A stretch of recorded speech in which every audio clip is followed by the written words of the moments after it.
you, Tita Ofelia? Bakit may picture tayo together? Kilala ba kita dati? Kasi alam mo, bahagi naman kasi talaga ako ng pamilya ninyo eh. Why hindi naman kita ma-remember? Hindi ako kasi ang ano. Ofelia, anong pinag-uusapan niyo? Daddy! Look what I found! Bakit may picture kami? Ni Tita Ofelia. Anak ng Tita Ofelia mo to. Hindi ikaw tong batang to. Sabi sa akin ni Tita Ofelia, magaling daw ako magpalipad ng saranggola. Ikaw daw ang nagturo sa akin. Si Lara yun, anak. Yung anak niya yun. Ikaw, hindi ka mahilig magsaranggola. Ofi, pwede ba kita makausap dun sa nangyari kanina? Di ba, nalinaw ko naman kay Cindy na hindi ko siya anak? Sabi ko nga, di ba, ibang bata naman yung nandun sa picture. Pakiusap ko lang, huwag masyadong binabanggit si Lara kay Cindy. Huwag mo yung pilit na iisa sila. Gusto ka namin pagkatiwalaan ni Bessie. Hanggat hindi ka naaalala ni Cindy, hindi siya si Lara. Andrew, siya si Lara. Nagsasabi ako ng totoo at gagawin ko lahat para maalala niya na akong ina niya. Pero kailangan mo magdahan-dahan. Pag nalaman nila yung gagawin mo, ilalayo nila sa si Cindy. Palaging nasa palengke si Janet. Lalandi lang ng mga customer nila. Wala talaga siyang pakialam kay Cindy, pare. Baka kasi may kumikilos na iba para sa kanya eh. Bessie, kailangan mo nang magpagaling para mabantayan mo na si Cindy. Oo, at least mabantayan mo po si Ofelia. Nahihirapan nga akong maglakad. Napapagod na rin ako na palagi ako nakaasa kay Leandro. Na hindi ako makagalaw unless may magtutulak ng mga gulong na to. Baka matalo ka sa laban niya ni Ofelia. Remember, kayang-kaya niya nang kunin si Cindy anytime. Hindi mangyayari yun. Ako ang mahal ni Cindy. Ako ang mami niya, kaya ako pa rin ang pipiliin niya. Pero hanggang kailan? Cindy! Anong ginagawa mo? Saan mo nakuha itong laruan na to? Napulot ko lang po, Mami. Ayaw mo ng kites, ayaw mo ng farm, ayaw mo ng plants, ayaw mo lahat yan. I don't want you playing with kites ever again. Dolls lang yung gusto kong laruin mo kasi yun lang naman talaga yung gusto mo. Gusto mo ba maglaro tayo? Do you wanna play with mommy?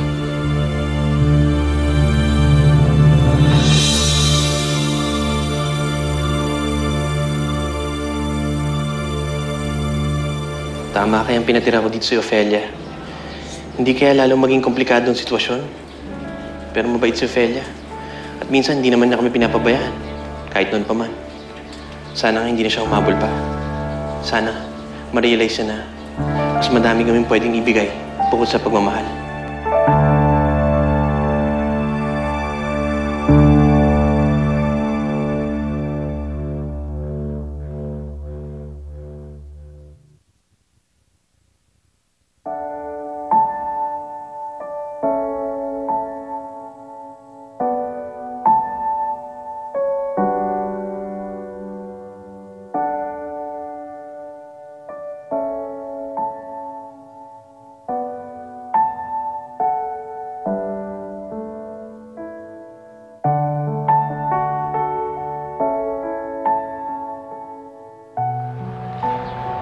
Anong ginagawa mo? O, di ba? Okay na. Hi, Cindy. Thank you. Gusto mo laro tayo? Ayoko. Gusto ko mag-play ng dolls ko. Eh di, sali na lang ako dito sa dollhouse mo. Si Mami lang ang kalaro ko sa dollhouse. Pero, don't worry, Tita Ofelia. Minsan naman, pwede tayo mag-ikot dito sa farm.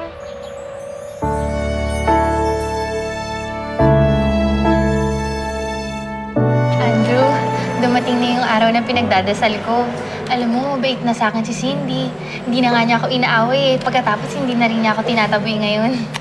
Sana magtuloy-tuloy na yan, Ofelia. At sana mo makuha mo na siya. Para makapagsimula na din tayo ng pamilya natin. Andrew, yun nga pala, wala na kasi akong balak kunin si Lara. Bakit? Anong ibig mong sabihin? Hindi ka na naghahabol? Okay na sa akin kahit na maging yaya na lang ako ni Cindy. O kaya naman, katulong na lang dun sa farmhouse.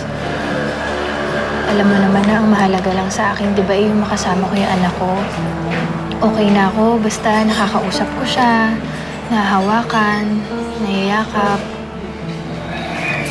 Pero, Ofelia, akala ko ba mas makakabuti kung ikaw mang magpapalaki sa kanya? Takukunin mo siya at ilalayo. Tama naman kasi si Leandro eh. Tingnan mo, kapag nakuha natin si Cindy, magkakahabulan lang ulit. Tama yung mag-asawa eh. Dapat isipin ko ang kapakanan ni Cindy. Sa nakikita ko, okay naman siya dun kanila, Bessie eh. Kaya Andrew, ako na lang yung makikisama para sa anak ko. Kinakabahan ka ba? Medyo, but more than that, I'm very excited, hon. Gusto kong malaman kung kailan ba ako makakalakad na ulit. Don't worry, makaka-recover ka agad. Consistent exercise lang. In no time, makakalakad ka na agad.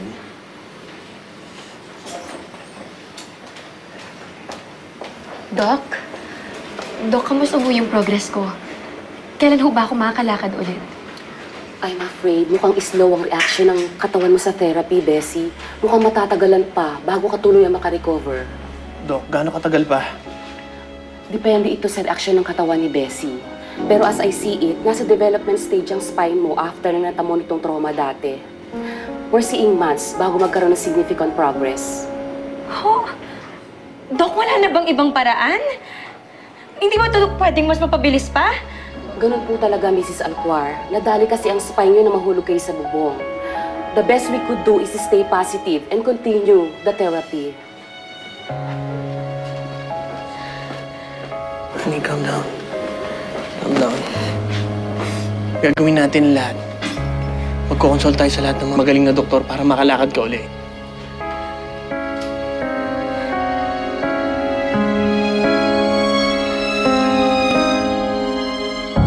Bessie. Leandro, you've mentioned my name more than 100 times. I'm okay. Medyo nagulat lang ako sa results ng doktor, pero okay lang talaga ako. Bessie, honey. Listen to me. Gagawin natin ang lahat. Magpapa-acupuncture ka, lahat ng therapy gagawin natin para gumaling ka at gagaling ka. Yes, hon, I know.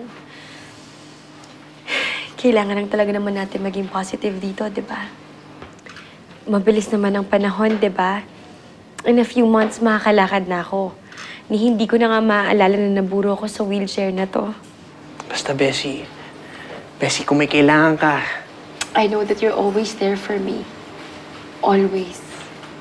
Look, all through the years, ikaw ang nag-aalaga sa akin. Siguro panahon naman na ako mag-alaga sa'yo.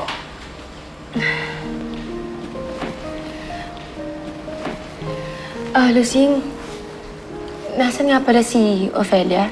Ma'am, pupunta lang po kila Andrew. Siguro po pabalik na rin po yun maya-maya lang. Honey, ako na lang susundo. Baka mapano pa siya sa kalye. Babalik ako agad. Lasing. Ako na po.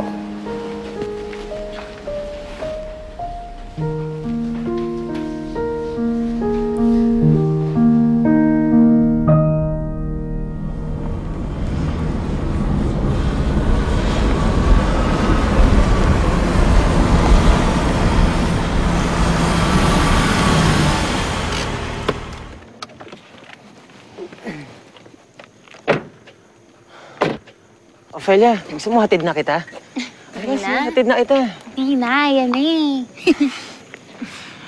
Ano, pag natapos na to lahat, ayusin na natin yung kasal natin, ha? Oo naman. Sir?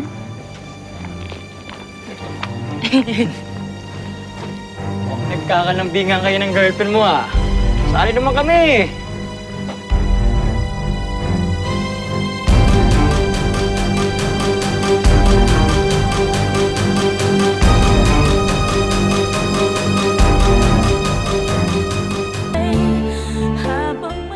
Ano?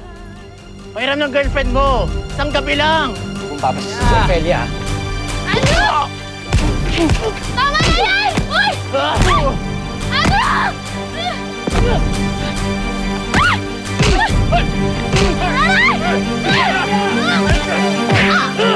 Siguraduhin mo lang maayos trumabaho yung mga tao mo.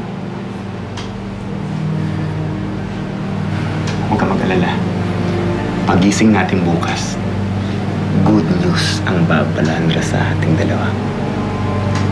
Gusto ko, hirap na hirap si Ophelia. Andrew!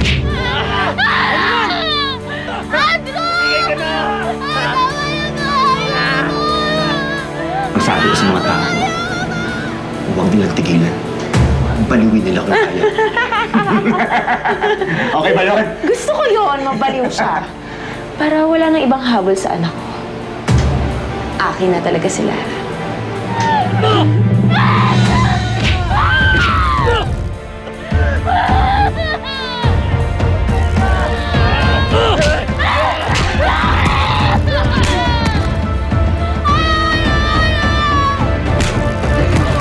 Nay! Ano?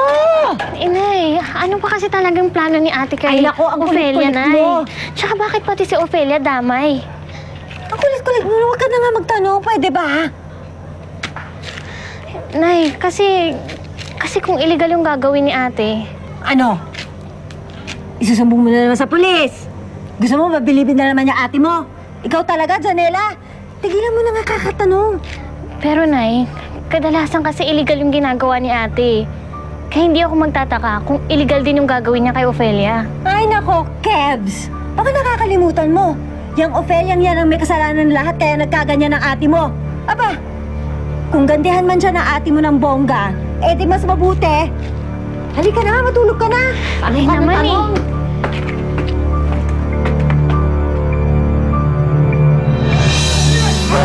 Oh, sabat na!